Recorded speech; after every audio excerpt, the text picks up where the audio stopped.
Very little can be said for certain about any aspect of European paganism prior to the 6th century BC. We know that Homer entered the scene around the 8th century BC and began documenting the gods of the Hellenes that supposedly derived from the pantheon of the Mycenaeans. Important to note, however, was the extensive Mediterranean influence that was placed on the Mycenaeans. For example, prior to Homer, the main god of the Mycenaeans was Poseidon, who was the god of earthquakes, rather than the god we are more familiar with, Zeus, whose name derives from Deus Fiter. Despite this, at the time, Zeus was still known as the Wanax, the king of heaven. Historian Diodorus Siculus, writing in the 1st century BC, points out the alien character of the Greek mythos. Now that the character assumed by the solemnities of Egyptian theology is that which we have already set forth, and that the Greek doctrines are mere fragments and misunderstandings of the same, we have frequently stated already upon the judgment of writers quoted, "This will, however, be made further manifest from the Greek theology itself, since in their own records concerning the gods they bring nothing forward from the native sources, but fall into the fables of foreign nations." He asserts that the Greek mythology was brought over and inherited not from the Indo-European peoples, but rather from the Egyptians.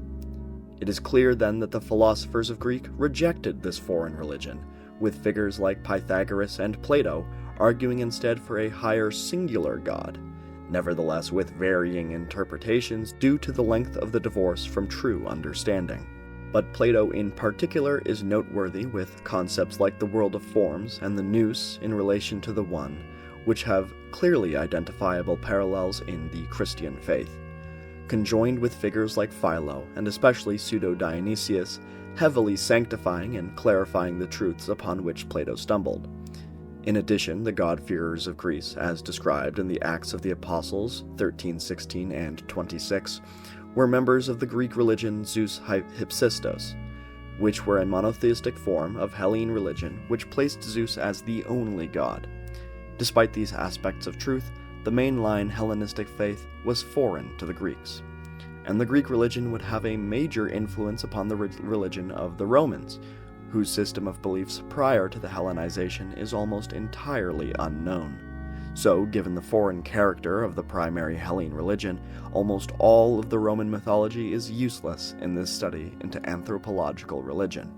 However, we know that Jupiter, whose name is, as aforementioned, a shortening of Deus Pater, played a significant part in the native Roman religion, and that according to the scholarly research of H.S. Rose, he was represented in a quasi-iconoclastic way, embodied typically not by large statues which we associate with paganism, but rather as flint. Not only is this opinion found amongst modern scholars, but in the 2nd century AD, Plutarch writes in his Life of Numa, "Furthermore, his ordinances concerning images are altogether in harmony with the doctrines of Pythagoras, for that philosopher maintained that the first principle of being was beyond sense or feeling, was invisible and uncreated, and discernible only by the mind. And in like manner Numa forbade the Romans to revere an image of God which had the form of man or beast, nor was there among them in this earlier time any painted or graven likeness of deity. But while for the first 170 years they were continually building temples and establishing sacred shrines, they made no statues in bodily form for them, convinced that this was impious to liken higher things to lower, and that it was impossible to apprehend deity except by the intellect. Their sacrifices, too, were altogether appropriate to the Pythagorean worship, for most of them involved no bloodshed, but were made with flour, drink offerings, and the least costly gifts." The parallels with the second commandment are abundantly clear, wherein God says, "Thou shalt not make unto thee any graven image, or any likeness of anything that is in heaven above, or that is in the earth beneath, or that is in the water under the earth. Thou shalt not bow down thyself to them, nor serve them." Furthermore is the more subtle parallel of the meager offerings that the Romans gave to their gods with that of the sacrifices of Cain, who offered up the bloodless fruit of his pasture, rather than the animals of his brother. Finally, let's look at the last major European religion we know about today. Heathenry was an orthopraxy. Evidence suggests that unlike the Christianity we recognize today, which is an orthodoxy, meaning correct belief, the heathenry practiced by the Norse was a series of practices that they considered to have an impact on the tangible world. Furthermore, they lacked a word for spiritual belief almost entirely. The closest is seether, which approximately translates to custom, something you do, not something you place faith in. The modern Germanic word for faith is troth. However, this is an approximation, which was derived from their word for fidelity, as into a lord. As a result of this understanding of seether, informed by the primary textual sources, many historians have therefore deduced the orthopraxic nature of Norse heathenry. As for the mythology, there is a lot to say in that realm about the prefiguration which is found in the Norse mythos, such as Ask and Embla, which I will undoubtedly expand on in further future videos. But the important takeaway for the time being is that these can be mostly understood allegorically, justifications for the practice rather than a roadmap to salvation. A reading of the Eddas in conjunction with the analysis of the remnants of the nature of heathen practices, which is found in Germania by Tacitus, who says, "Of the gods, Mercury, Woden, is the principal object of their adoration, whom on certain days they think it lawful to propitiate even with human victims. To Hercules, Thor, and Mars, Tyr, they offer animals usually allotted for sacrifice." Yet even these practices can find their root in the covenant of God with Noah found in Genesis 9:2-9, which reads, "And the fear of you and the dread of you shall be upon every beast of the earth, and upon every fowl of the air, upon all that moveth upon the earth, and upon all the fishes of the sea. Into your hand are they delivered.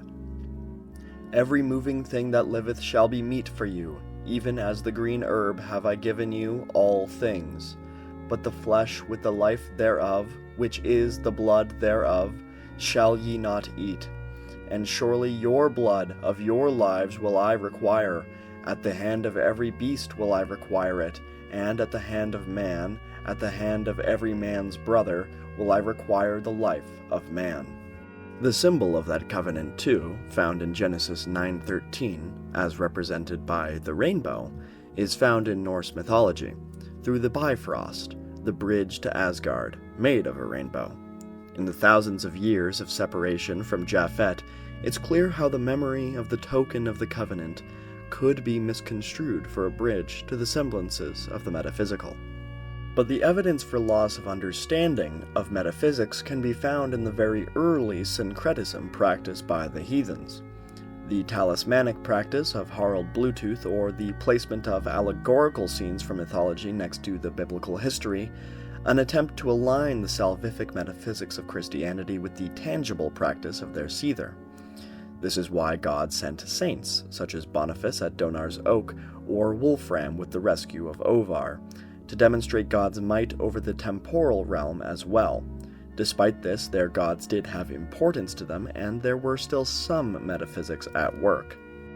Nevertheless, what can be said with certainty is that Woden, the All-Father of the heathen pantheon, does not etymologically derive from the title Deus.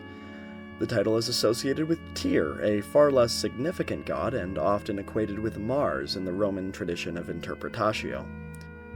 Why was the title not found with the primate god as with other European pagan religions? An explanation can be found in the Nigau helmets of 450 BC, which contain some of the earliest writing in a Germanic language. Inscribed inside the brim of the helmet is the phrase Herigasta Tewa. The second half, Tewa, is equated to the Proto-Germanic word Tewaz, which is the Proto-Germanic word for God, and cognate to Deus, eventually evolving into Tyr. Though this is all thousands of years divorced from the Japhetic expansion, attempting to piece together these fragments into identifying the beliefs of the Aryans from the European pagan faith will be destined for inconclusivity. If we are going to find evidence for the Japhetic faith, it won't be this long after the deluge. So what about those Japhetites who went east and settled in the Oxus River? As a matter of fact, we have attestations for their faith that date significantly earlier than that of the European religion.